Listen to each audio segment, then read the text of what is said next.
If you look at the group of people who meet through the BIS, What's that?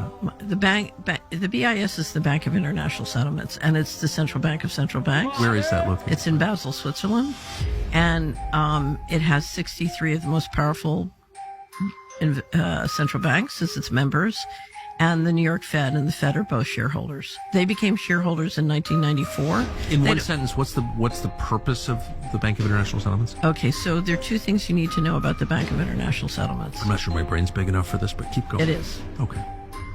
It has sovereign immunity. What does that mean? It's above the law. It's its own country. Right. It's its own country. It has its own police force. And essentially, other than one of its staff being in a car accident or, minor things, no one has the legal authority to move against it. Okay? It has sovereign immunity. That's number one. Number two, it can move money and hold it on its on its balance sheet and manage money secretly. So if I want to, I'm grossly oversimplifying, if I want to steal $21 trillion from the U.S. government and park it on the balance sheet of the BIS, it can move it anywhere in the world and it can keep it on its balance sheet secretly. Why would there be an organization?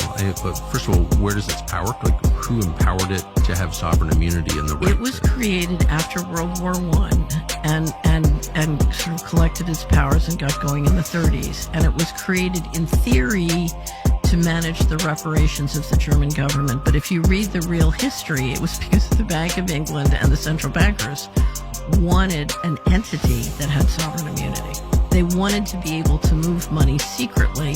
So, for example, if you look at what happened during World War II and all the money that was moving back and forth between the Germans and Americans, Dulles was over in Switzerland helping to manage all these transfers back and forth. So there's a wonderful book called The Tower of Basel by a wonderful Hungarian journalist where he documents and describes the whole history of the Bank of International Settlements. And if you want to understand power in this world, understanding how the Bank of International Settlements and the plumbing of the central banking system works is very, very important.